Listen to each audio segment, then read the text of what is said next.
Hamza, the uncle of the Prophet ﷺ. The story of Hamza's conversion is one of the most strange stories of conversions ever. And it is narrated that Hamza was a well-known archer, he was a well-known hunter. He would go on long expeditions. So during one of these trips, it so happened that the Prophet ﷺ was in Mecca, and Abu Jahl met him close to the mountain of Safa. And Abu Jahl was in a foul mood that day for some reason. And he cursed him like he had never cursed him before. Verbally, he didn't touch him, he just kept on cursing him and his ancestors.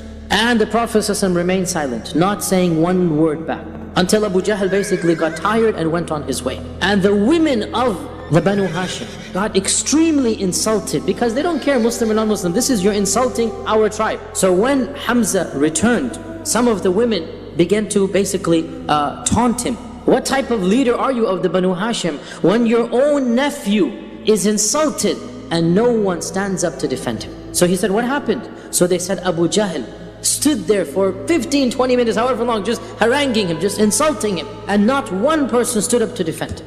And he said this and he said that, and they narrated all that he said. And Hamza's blood began to boil. And he asked, did the other people see, was this a public insult? Because it's a matter of pride for him. They said the whole of Mecca saw it. And so he basically lost it. And he marched to the Kaaba, still with his bows and arrows and hunting equipment, and he marched straight to Abu Jahl and took his bow and smacked him across the face with his bow. Caused a huge gush of blood to come out. And he said, how dare you curse my own nephew? And then he didn't even realize what he was saying, and he blurted out, and I too am a follower of his religion. He didn't plan this, it was just anger. And when he hit Abu Jahl like this, and Abu Jahl was sitting down and he was standing up, the Banu Makhzum that were around him stood up to go and defend him. But Abu Jahl said, leave him be. For wallahi, today I cursed his nephew like I never cursed him before. And then Hamza returned home, confused, dazed. What am I going to do now? I don't know if this is the truth or not. And he made a dua to Allah subhanahu wa ta'ala, and he said, oh Allah, you know that I am one of the leaders of the Quraysh, and I have now said something that I don't know, I cannot take it back, it's too embarrassing to take back. So if this matter is true, then cause my heart to be guided to it. And if it is not true, then cause me to die right now. And he spent the most miserable night of his life, tossing, turning, thinking what to do. And the next morning he went to the Prophet ﷺ and he said, oh my nephew, this is what happened yesterday. So the Prophet ﷺ stood up and began talking to him, admonishing him, telling him about Islam, exhorting him, convincing him of La ilaha illallah, until finally after that conversation, Hamza said, I testify that you are a truthful person and you're speaking the truth, and now I don't ever want to return to the paganism or the religion of my forefathers. So when Hamza accepted Islam, this was a big boost for the Prophet ﷺ, because he finally had support from the elders of the Quraysh. And when Hamza converted, Ibn Ishaq says, they had to tone down their animosity, they had to tone down the irritation of the Prophet ﷺ and the Muslims. A few days later, according to one report, 3 days later, Allah followed it up with another boost. And that was of course the conversion of Umar ibn al-Khattab. Ibn Umar ibn al-Khattab's son, Ibn Umar says that the Prophet ﷺ had made a dua to Allah. The Prophet ﷺ had said, oh Allah, bring glory to Islam with one of these two men who is the more beloved to you. Either Abu Jahl or Umar ibn al-Khattab. And Ibn Umar said, Umar was the one who was more beloved than Abu Jahl. How did he accept Islam? It is narrated that once Umar ibn al-Khattab went during the evening, and Umar was, as most of the men were, he loved to drink. So he went out at night having a craving for drinking. He was young at this time, 25 years old or so, where all of the young men would go and drink. And he found that none of them were there. He went to another house, then for some reason they were not there. He went to the wine cellar, even the wine cellar was not there, the one that they get their wine from. So he said, let me just go to Tawaf now, get my mind off of this craving. So he went at night to the Kaaba, and there are no lights, it's a dark place, you know. And he heard the Prophet ﷺ reciting Qur'an, all alone, in the middle of the night basically, right, praying in front of the Kaaba, subhanAllah. And so Umar thought to himself, now is my time to beat him up, do something. Nobody's here, all alone. This is my time to basically get some revenge and do some dastardly deed, and nobody's gonna see me. So he quietly crept up behind the Prophet ﷺ and Obviously he's reciting Qur'an. What's going to happen? He stopped and he began listening.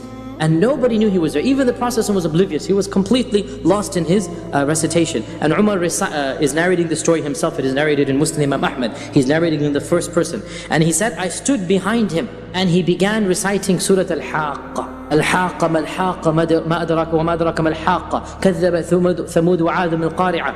And he said فتعجبت من تأليفه. I was amazed at the rhythm, the sequence. And while the Prophet is reciting, this is an amazing story, he began to think to himself, where is this coming from? So he said, هذا والله قول شاعر. This is, wallahi, this must be the statement of a beautiful poet, just like the Quraysh are saying. And as soon as he thought of this, Surah Al-Haqqa says what? وَمَا هُوَ بِقَوْلِ شَاعِرٍ قَلِيلًا مَا تُؤْمِنُونَ. So then Umar says, okay, it must be a kahin. It must be a sorcerer. What is the next verse? وَلَا بِقَوْلِ كَاهِنٍ قَلِيلًا مَا تَذَكَّرُونَ. Right? So Umar says, where is this from then? What's the next verse? تَنزِيلٌ مِّن رَبِّ الْعَالَمِينَ. What if he's inventing it? وَلَوْ تَقَوَّلَ عَلَيْنَا بَعْضَ الْأَقَاوِيلِ لَأَخَذْنَاهُ بِالْيَمِينِ ثُمَّ لَقَطَعْنَا مِنْهُ الْوَتِينَ. Basically, it's a conversation that Allah is having with Umar ibn al-Khattab through the Prophet ﷺ, and the Prophet ﷺ doesn't even know about it. Because he's just reciting the Qur'an and Umar is just thinking thoughts to himself, right? What if this is a poet? This cannot be the poet. You have no thinking. You're not thinking through. Well, what if it's a kahin? It's not a kahin, don't you see? Well, where is this from? It's from Allah Azza wa Jal. Tanzeelun min Rabbil Alameen. What if he's inventing it? If he were to invent anything and ascribe it to us, we would hold him by the right hand and cut off his jugular vein. So basically, every doubt Umar is thinking, Surah Al-Haqqa is responding back to at that very time. And Umar ibn al-Khattab said, that was the first time Islam entered my heart and took over it. He didn't accept yet. And he didn't do anything to the Prophet and he went back home. Then of course the famous story happened that all of you are familiar with, that one day the people of the Quraysh were sitting around and Umar was with them, and Abu Jahl once again began his tirade against the Prophet ﷺ. And Abu Jahl said, this man has done more to insult our fathers and gods than anybody else. He has cursed our religion. He has said that anybody who worships idols will be punished and going to hell. This means our forefathers. He is making fun of our forefathers. Who will finally rid us of this man? Abu Jahl says, by Allah, anybody who succeeds in doing it, I promise him 100 camels, red and black, the choicest colors. And I'll also add 100 uqiyya, pouches of silver. So Umar now got greedy. And so he went back home, he took his sword out, and he walked with an unsheathed sword, as you all know the story. And here, the riwayat of Ibn Ishaq and others say that a number of things stopped him along the way.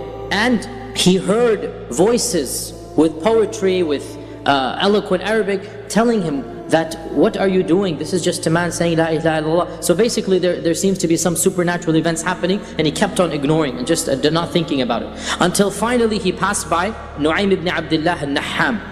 And Nu'aym ibn Abdullah had just accepted Islam, but he had not told anybody about it. And he saw Umar with this anger, with walking with the sword up and down the streets of Mecca. And he says, where are you going? Umar, what happened? And so Umar ibn al-Khattab said that enough is enough. We have been cursed too long and our ancestors have been ridiculed. I'm now going to kill this man, Muhammad. So of course Nu'aym panicked. And so Nu'aym said, have you lost your mind, O Umar? Do you really think that the Banu Abd Manaf, the tribe of the Prophet, the Banu Abd Manaf, the Banu Hashim, will allow you to walk on the face of this earth after you kill one of their own? You're not going to live any longer. And if you really want to do something, go back and fix your own family first. What do you mean, fix my own family? Don't you know? No, what do you mean? Your own sister and your own brother-in-law have accepted Islam. When Umar heard this, he became even more enraged, because this is now a slap on his face. This is insulting. And so he marched to his sister's house in anger, and as he came close to the door, he heard the recitation of the Qur'an. And so Umar barges up, began slamming on the door, and he hears scurried sounds that Khabbab is being put in the closet, and Fatima took the Qur'an and basically almost sat on it. She put her skirt on top of it. Come in, come in. What are you doing here at this time of the day? What was this noise I heard? This humming and drumming, what was this? She said, no, you didn't hear anything. She goes, by Allah, I know what I heard. And rumor has reached me, or I know now, that the both of you have accepted Islam. I know it has been told it. And they began to deny it, and Umar is already enraged, and he took a step forward to basically punch Sa'id, his brother-in-law. And when he took this step forward, Fatima stood up to try to stop him. The blow landed on her forehead instead of his. And when he punched her, her lip basically burst open and the blood began to flow down. And when this happened, the both of them became enraged. And they said, yes, so what? Do it as you please. We have accepted Islam and we believe in the Prophet ﷺ. Now when he saw the blood and he saw the sincerity, really that's all it is, the courage from both of them, again his heart softened. And again we see Umar had a harsh side and he had a soft side.